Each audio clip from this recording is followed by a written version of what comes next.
this album is, now we feel still really attached to it. But if you wait one more year, maybe you lose the touch. And also the fans, they are really eager to hear new music. And especially now, in these hard times, people need music. And so why waiting any longer? Of course, it's ideal to have an album and right after you can tour. But yeah, the world is changing and you have to adapt yourself. Hey, what's up, Vox and Hops heads? I'm Matt, the vocalist of Cryptopsy and the host of the Vox and Hops Metal Podcast, brought to you by Sound Talent Media, where I sit down with fellow metal musicians to talk about their lives, music, and craft beer.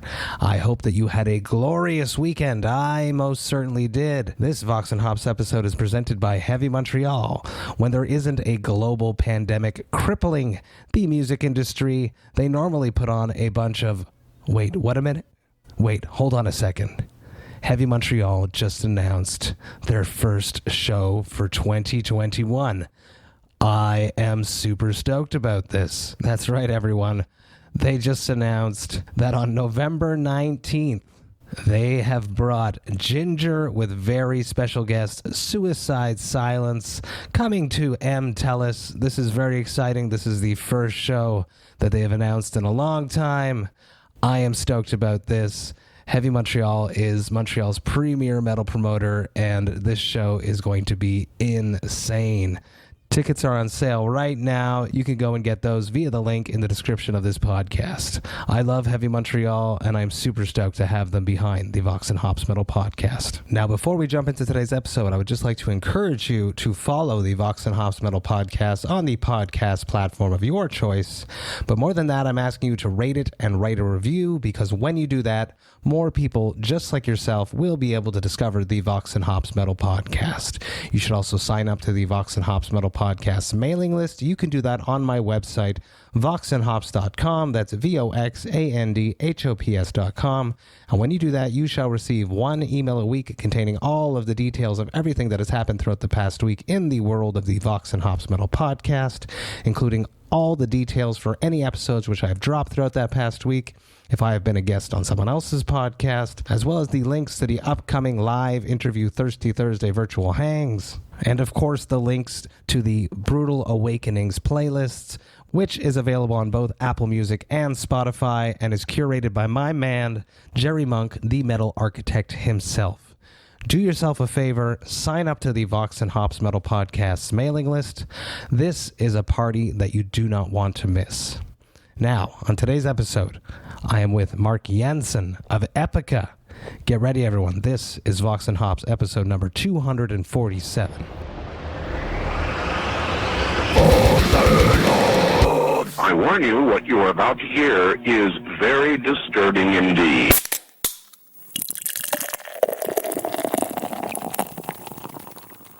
Hey, what's up, everyone? Today I'm with Mark Jansen of Epica. I am super stoked to be with you.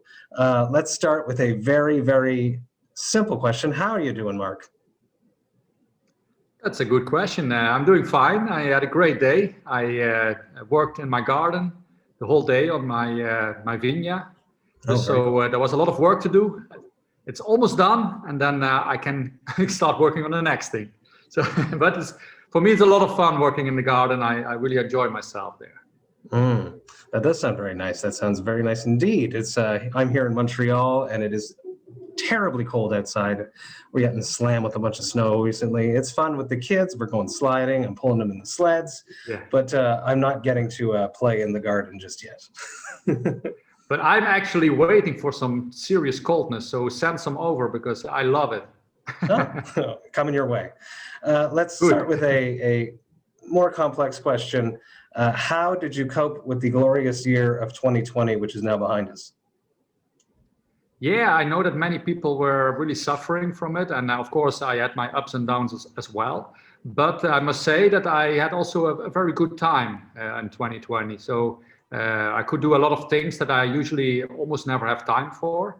And so whenever there's changing circumstances, I usually really adapt pretty fast to it. And the only disadvantage is, of course, that we cannot tour with my bands. And the other thing is that I live pretty far away from my parents, and I haven't seen them now already for 6 months. That's a pity, but yeah, I take the things the way they are and make the best out of it. Now, normally we don't get to see anyone because we're touring so much. How was it having a whole summer at home, which is just so crazy because that never happens. We're always out playing festivals and hanging out with our other family, our road crew family. So how was your summer at home and, spending so much time not performing? Yeah, they always say, be careful what you wish for. And I always was thinking like, how would it be to have a whole summer at home and don't have to tour? And now I had it. So it was great actually, because I could do, like I said, I could do all the things that I always wishing for doing. I had a holiday with my girlfriend here in Sicily, where I live. And we could go to the sea as often as we wanted to, and really had a whole summer of holiday feeling. And also due to that the COVID situation wasn't in the summer was pretty much under control. So the summer was really amazing, actually. Let's talk about beer. It's Vox&Hops. I like to hang out with my metal friends and talk about their lives, music, and craft beer. What beer are you drinking on your side there today, Mark? Leffe, blonde. It's a classic. I remember when I had my first one. Yes, I remember when I had my very first Leffe. It came in a mix pack here in Montreal of all of the European brews, and I would, buy that because I was fancy. I was thinking that I was above the usual Molson and Labatt products that happen here in Quebec, and that was definitely one of the ones that really, it was the different one in that pack because they had Heineken in it, they had Stella Artois in that pack, and then they had the Leffe, and it was just so much more, body to it. It was a very, very interesting brew, and I still enjoy it to this day. On my side, I'm drinking something very special. This is called Brew Juice. It is by a very, very cool brewery called BreWskey, and this is basically their claim to fame. So it is a fruited smoothie sour. So it is a fruited sour. So basically, they mix a sour Berliner Weiss beer or a kettle sour brew, and they put in fruit puree in the beer. So it is basically like an adult juice. It's delicious. It's close to a mimosa almost. It's a 5.2%. In this one, they got strawberry, raspberry, blackberry, another type of berry. They got cherries, blueberries, and cassis. And the special one of this is they got peanuts in it. So it's basically like a peanut butter and jelly sandwich. A peanut butter beer. Exactly. It's crazy. What a time to be alive, Mark. I'm going to crack this open. Minus 6.66% is a true metal beer. Yes, the only beer that the way beer should be. Let's talk about beer. Let's go back. I remember my first beer very vividly. Do you remember your first beer that you ever had, Mark? Yes, I remember it actually. And it was at a birthday party of my father. I must have been like 13 years old or 14. I don't remember exactly. Prost. Yes, cheers, cheers. And I was at that party, and everybody was drinking beers because the friends of my father, they love beers, and my father himself as well. But I always was curious because everybody seemed to enjoying beer so much. I was really curious, and then suddenly one of these guys said, "Just give it a try. Is it all right?" He looked at my father. He said, "Yeah, I can have one." So and I remember my first sip, and I thought, what the fuck is this? I always had this image of that was the most delicious liquid ever. And then I took my sip and I didn't like it at all.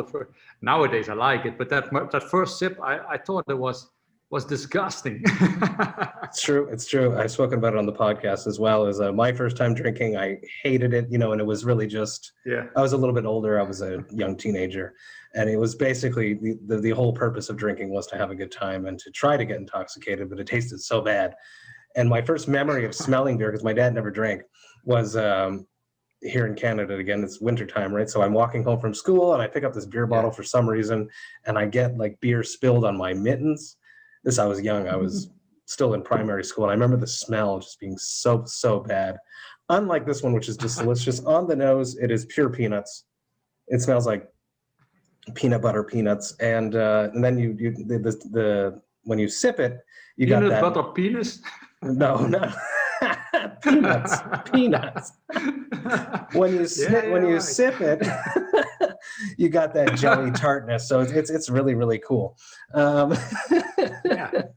Do you enjoy craft beer? Is there a craft beer scene in Sicily? I've never been to Sicily. I know that Italy has some very cool things going on in the world of craft beer. I don't know if it's made its way to Sicily as of yet. Yeah, there's one beer, and it's funny enough, it's called Epica. No way. And we have nothing to do with it, but no way. There's a beer here in Sicily. Yeah, it's no kidding. It's called Epica. That's crazy. I even have a glass of the beer downstairs. If later on you're interested, I can show you the glass. That's so cool. Do you dance? Do you enjoy craft beer? Is that something that you actively go and pursue? Yeah, I'm more like a wine drinker, I think, in general. I love to drink wine with lunch, one glass, with dinner, one glass. But every now and then I also drink beer, and I especially like the triplet beers. So the triple. Yes. And some of my friends, they sometimes visit me here in Sicily, and then they bring a whole lot of that kind of beers from Belgium. Yes. And I really love it, with all kinds of different tastes, and really good. That's super interesting. Let's dance into the soundtrack of your youth. When you were growing up in your parents' or guardian's house, what music was playing when you were not in control of the radio? What music did your parents or guardians listen to? Yeah, my father, he was a kind of a blues rock guy, and he also introduced me to Guns N' Roses. Yes. And that was at the time when I wanted to act like I didn't like the music of my father. So he bought Guns N' Roses, and I said, I don't like it. It sucks. But then secretly, I loved it. So I was stealing his CDs and then playing them. But then at a certain point, he found them in my room, and then I couldn't hide it anymore. That's cool. My dad showed me Guns N' Roses too. I remember going and listening to the song Coma, and it just being so dark, and him like explaining everything to me. He's like, this guy's he's dying. I remember vividly remember that. Take me to your first show. Do you remember the first live music experience that you witnessed? The live music, that must have been already at some of my holidays, where there was always some live music going on. But the first live show that I actually bought a ticket for and attended must have been a show of Gorefest. That's a Dutch death metal band. Mm-hmm. And I remember that I was at that show, and the atmosphere was amazing. And and the thing that I also recall was that at the end of the show, these guys were like on the stage. They were cleaning up everything. They were packing their stuff. And the drummer, he wasn't doing a thing. And many years later, we were touring with that drummer, and he had a new band. And I told him, I visited that show, and you were not doing a thing. And he said, no, that cannot be. I wasn't like that. And then the other guy said, yeah, he's exactly like that. So that's rare. Normally the drummer has to do the most amount of work. Yeah, and he wasn't doing anything. His name is Ed Warby. That's hilarious. How about your first time on stage? Do you remember the first time that you played a show? Yes, I do, because the first time on stage was actually a show in our own rehearsal room. We built it like a small stage, and cool. Because we couldn't get any shows, we thought then we organize a show ourselves. We had this nice rehearsal room and there were about 40 people there that evening. And we just played a show in our own rehearsal room. And that was the very first show I've ever played. Wow. So, kids listening to this, you can't get a gig, you make a gig. Yeah. It's an important lesson right there. You can't wait for things to come to you. You have to go and get it in life. Yes. And that's, exactly. One of the staples of why you succeeded. Because don't wait, do it.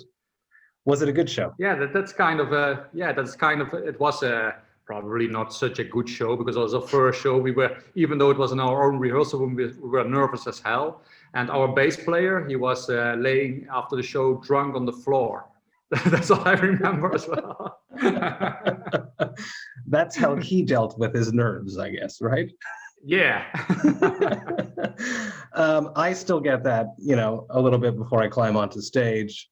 Big shows like when we played back in Hellfest. Yeah. I get, the butterflies, and I'm on stage and I feel my heart just pounding. I still get nerves to this day.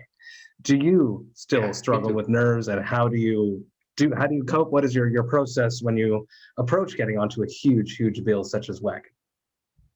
Yeah, I'm not necessarily nervous for the size of the stage or the size of the crowd, but I'm nervous if we play songs that we didn't play in a long time. And the only way to deal with that is that before, like 2 hours before the show, I go over the songs one last time, and then I'm okay with it. But always then I rehearse these songs, and then the day itself, I think like, do I still remember everything? I start doubting myself. And then when you go over it, and it's soon enough before the show, then I'm fine, and then I can do it. Is that a nightmare of yours that happens where you're on stage and you forget a part? Is that something that actually bothers you? Yeah, that's a nightmare I had many times actually, that I was on stage and that we played a song, that somebody announced the song, and that I thought I didn't rehearse that one. How can this be on the set list? How is that possible? And then we start playing that song, and then I think I'm bluffing myself through the song. But then at a certain point, I have a blackout, and then I don't remember anything, and that's the worst part of the nightmare. It's crazy. It's crazy. I have these dreams that I'm sitting and taking an exam that I didn't study for. I have that. At least once or twice a year. So it sort of falls into the same aspect of not being prepared for something. Yeah, I had also that dream that I was suddenly back at school, and that I decided to go back because I wanted to study some more. And because when I stopped when I finished my university, I thought I will never go to study again. I'm done with it. It's been enough. So then suddenly having that dream to be back at school, and then I'm thinking, why, how on earth did I come up with that idea to go back to school? I always wake up so relieved when I realize that I'm not in school anymore, because, I enjoyed school. I enjoyed learning. I still do. But I'm just not, I don't want to go back to school. It's not something that I can see in my future. It's not the structure that I like to learn in now. I love learning, and I love learning new things, but then I read the books that I want to read. I watch documentaries that I want to watch, and not somebody telling me what to do, because what I never liked was that somebody told me what to do and when to do it. I was a little bit allergic to that. And it also falls into the artistic side of being creative, and Rage Against the Machine would say, fuck you, I won't do what you tell me, Yeah, like that. I'm a little bit like that. I think it comes with the territory of being an artist. We like to pave our own roads, make our own decisions, build our own stages, to play our own shows, to hopefully climb onto a bigger stage that we don't, you didn't have to pick up your basis at the end of a gig anymore. Yeah. And that was actually also when we discussed the deal with our record company, Nuclear Blast. It was also part of the deal that we said, we want to do what we feel like doing music-wise. But then they also said, we give our artists complete freedom. You do your thing, we do our thing, and it always happened like that, and it works perfect. I cannot stand some record companies. They want to influence their artists too much, and then they feel like not free. They don't feel free what to do, and they don't feel 100% happy with their own music. And I think that's not a good thing.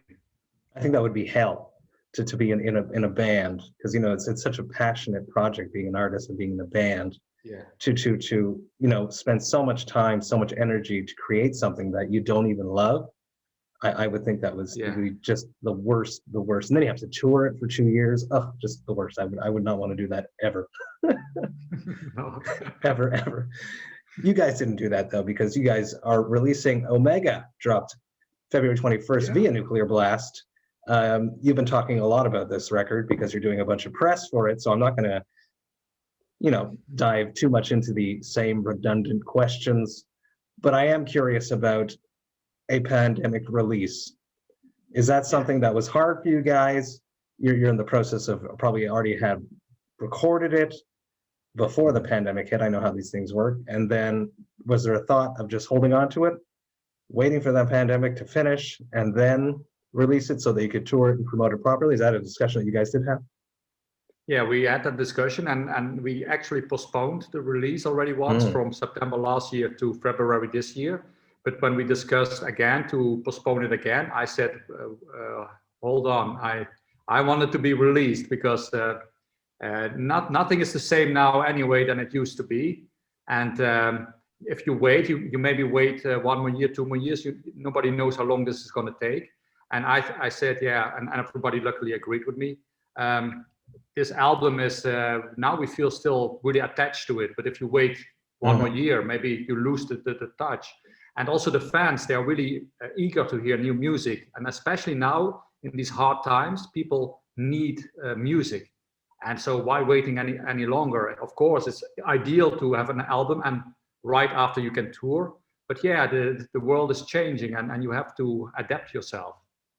And I think now versus the beginning, say it was going to come out September or like May of last year. I feel like a lot of albums last year, that dropped in that early springtime were forgotten and weren't appreciated as much. So maybe those ones should have been held on a little bit longer so that people could adapt. And, there was the fear, there was a lot of fear and the unknown when COVID hit for real. But now people sort of are in the swing of things. They know that bands need the support because they're not getting out on the road, and bands are finding interesting, creative ways to stay in contact with the fans. Yeah, and I agree. There was some bands like Nightwish. They released the album just when the pandemic started, so they couldn't do any tour yet already with an album being 1 year old. So that must really suck. But yeah, it's also possible that we release it now, and we also cannot tour for 1 year. So who knows? And I'm not worried about that. It's just going with the flow, and we will see whenever it's possible again to play. Then we will be more than ready to do so. Very sick. One of my good friends is on this record that makes me very happy.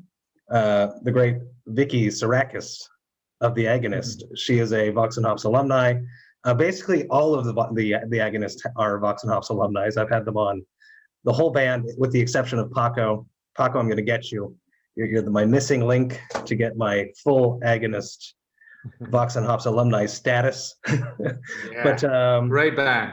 Excellent. Yes. Yeah. I love them. I grew up with them here in Montreal. I was in 3 Mile Scream. Danny Marino's brother was in that band with me. I've known Danny for a very long time, which is why I asked him to be my very first guest on Vox&Hops way back in 2018. Nice. But enough about that. Let's talk about having Vicky on this record. She's a sick vocalist. Talk me through how all of that happened.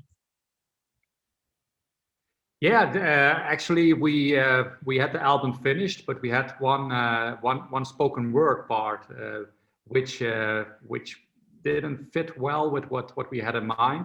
And then somebody said, I think it was Koen, we need a strong female voice for that part. And as we know Vicky very well, we contacted her to do it, and she gladly accepted. And but hopefully in the future she can also do something bigger than this, because now it's a tiny role. She did a great job, but she's a fantastic person, fantastic vocalist. So hopefully in the future we can do something even bigger than that. Yes, absolutely. I love her. I love her to death. Killer vocalist and excellent human. Yeah. She's doing really, really cool things.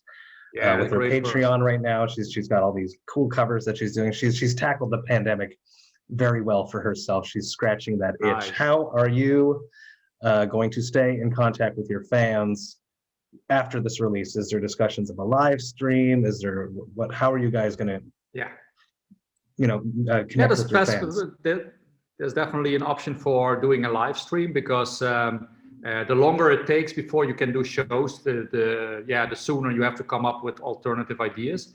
And it sounds maybe crazy, but I think that in the near future anyway, the new way of visiting a concert will be like virtual reality mask.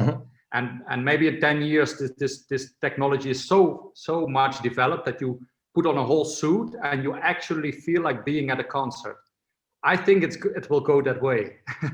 But I'm always having crazy ideas about the future, and now probably some people will laugh. But maybe in 10 years, nobody's laughing anymore. Yeah, everyone just stays home. We wouldn't get as sick, which would be very cool. That's one positive thing there. And you wouldn't have to use the disgusting facilities that I hope that a lot of these venues who have been closed for over a year now are, making a little bit cleaner for us. Doors on bathroom stalls. In America, please. That's something that I would love. You just put a door. It doesn't even have to lock. I don't care. Just put the door. Yeah. How many times do we come into a venue? Something, right? We come into a venue and there's no door on the stall. I don't get it. So I hope that that's happening. Yeah, I've been there, done that. Yeah. But basically, you're talking like that movie Ready Player One, which was an awesome book as well, where we'd go to concerts and we're not really there, but the whole experience is there in a suit. Yeah. That would be really cool. I imagine people are actually thinking about that and working on it right now. And if you are people, you owe Mark some money. Let's talk back into craft beer. You mentioned that in Sicily there is a brewery called Epica, but have you guys ever made an Epica craft beer? Is that something that you have done? Have you done a collaboration with a brewery? We are working on it actually, as we speak. Yeah, so it's not going to take too long anymore before we have our first draft beer ready.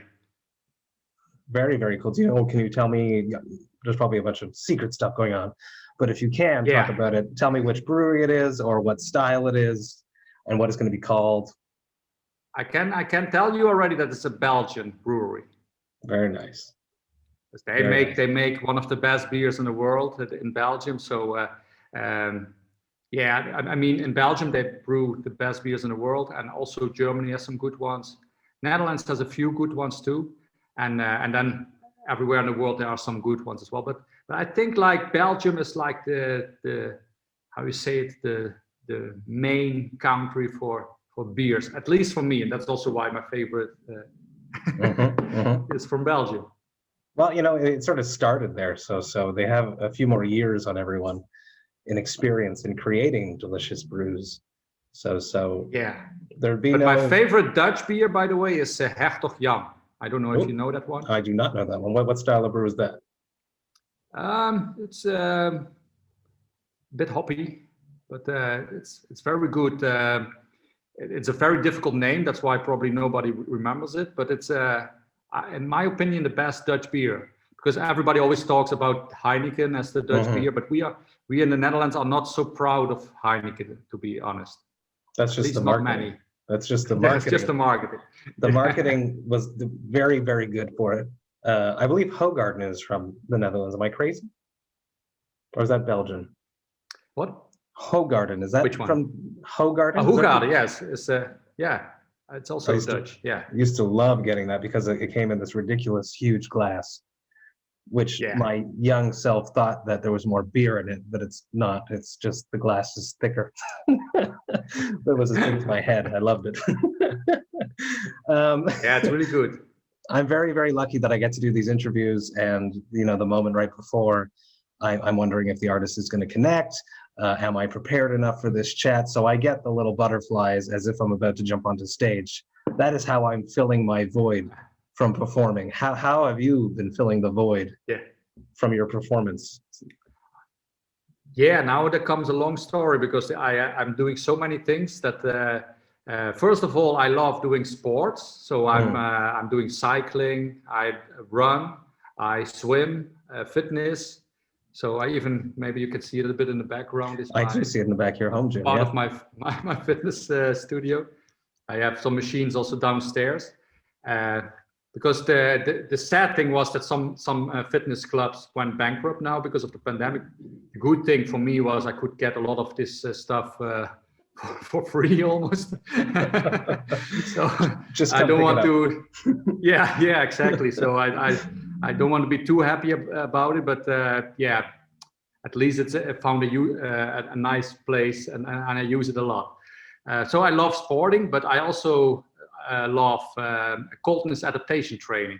That's something I'm doing a lot these days. And I don't know if you heard about the guy Wim Hof. No. It's a Dutch guy, and he has like 26 world records of like staying 1.5 hours in an ice bath, for example. Wow. And he wrote a book about it. There's a lot of science behind it, and it seems, and I wanted to test that myself, that when you're doing all this training, you're getting more healthy and you don't get sick anymore. And as I had in the past, like 3 times a year, the flu, it was really bothering me.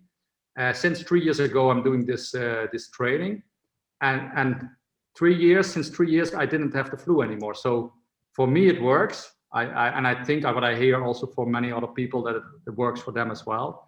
So exactly what is this cold therapy training? Do you sit in buckets of ice water, or how do you go about doing this? Yeah, I'm doing several crazy things, and one of them is I'm sitting in a ice bath. So I'm putting ice cubes in a bath. I did build my own outdoor ice bath. So wow. It's so I'm very dedicated to it. Yeah. And but you can also do like when it's around 0 degrees Celsius, then do a walk in swimming pants. It sounds crazy, but it really is one of the things you can do. And breathing exercises. And the funny thing is, in the past, I felt really easily cold. So I couldn't stand coldness too well. But nowadays, when it's getting cold, then my body automatically heats up. I don't have to do anything for it. It feels my body starts functioning like a heating system. It's very funny because my girlfriend, she always feels cold. And in the middle of the winter, I have to heat her up. No. Same thing here all the time. My wife was just complaining how cold it is in the house. And I'm like, it's not cold. No. For me, it's never cold, but for her, it is. So the guy that owns the record on this can sit there for 1.5 hours, you were saying. So how long can you sit in your ice bath?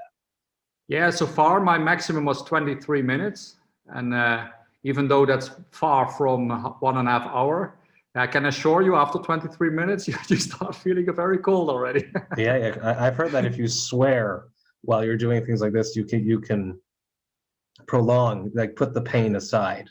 If you swear, you can hold your hand. I saw some documentary on it. Oh, I don't you know put your hand that. in ice water versus, and you're allowed to swear while your hand is in the ice water versus not doing that. You could stay longer in the ice water. Yeah, I will try that when the next time when I start feeling cold. But I know for sure that what also helps is when you focus on feeling warm, then you start feeling also literally more warm. And this guy, Wim Hof, he managed to keep his body temperature at a certain amount of degrees. And I cannot do that yet, but I'm trying to get there as well. So after 23 minutes, my body is probably drop the temperature 2 degrees, and then you have to simply go out. But if I manage to keep that level on the same, so like 37 degrees or something, then I think I will able to do it longer. Very, very interesting. How do you keep this up on tour? On tour, for example, then walking around in t-shirt when it's cold outside. And also funny there's a funny anecdote. We played in Los Angeles, and that day it was a very cold day. And after the show, we had to walk outside to our dressing room, and we were all wet and sweaty. And everybody had to walk outside to the dressing room, and almost everybody caught a cold because of that. And I didn't, because my body is used to it. So I thought, it's also really useful. That's awesome, because a lot of people think that you're going to get sick walking around outside. So everyone must see you on tour and be like, oh, Mark's going to get sick. And here you are, you're not getting sick because you're doing this. Very interesting. Yeah, exactly. Because if you do it just once, of course, then you probably get sick. But if you're trained to do so, you get used to it, and also you develop some brown fat levels, and brown fat is healthy fat. Extremely interesting. I like this. Let's wrap this up with one last question, though, Mark. Yeah. It probably never happens to you because you're in good shape. You take care of yourself. You know what's going on. You know your limits. But every once in a while, it happens to everyone. What is your hangover cure? My hangover story. A cure to make yourself feel better when you are hungover. Yeah. Then when I have a bad hangover, I drink tea in the morning. A lot of tea with lemon, and then I drink a lot of water. I already start usually the night before I go to sleep. I start drinking a lot of water because I learned my lesson. But if I forget for some reason, a lot of tea and also a lot of water in the morning, and then when I have to play the show, then I always keep in mind when I have this big headache. Then I think, yesterday you were a big man. And now show yourself also that you can do it. Because the people, they deserve the best possible show. And then with every time I headbang, I feel somebody hitting me with a hammer on the head. And I think, go on. I love it. Mark, thank you so much for taking the time talking to me about your life, music, and craft beer. I greatly, greatly appreciate that. Everyone, go listen, buy, support Epica, new record, Omega, which dropped February 21st via Nuclear Blast. I know that I'm going to check it out and enjoy it. Thank you so much, Mark. Cheers. Cheers. Thank you too. Thanks for having me. Hey, thank you all so much for listening right to the end. You know that I love and appreciate that. What a great conversation with Mark. I'm super stoked to have had the chance to have a chat with him. I am actually very interested in this cold adaptation training that he is involved in. I want to investigate this further. I think it's super interesting, and I'm very, very stoked to have a chat with Mark again so we could dig deeper into this topic. If you enjoyed this Vox and Hops episode, I would strongly encourage you to follow the podcast on the podcast platform of your choice. But more than that, you should also take the time to rate it and write a review, because when you do that, more metalheads just like yourself will be able to discover the Vox and Hops Metal Podcast. You should also sign up to the Vox and Hops Metal Podcast mailing list. You can do that on my website, voxandhops.com. That's VOXANDHOPS.com. And when you do that, you shall receive one email a week containing all of the details of everything that has happened throughout the past week in the world of the Vox and Hops Metal Podcast. Trust me, this is a party that you do not want to miss. Sign up to the Vox and Hops Metal Podcast's mailing list. The Vox and Hops Metal Podcast is brought to you by Sound Talent Media. I have one more episode coming at you this Friday, but until then, remember to enjoy life, metal, and craft beer. Cheers, Vox and Hops heads.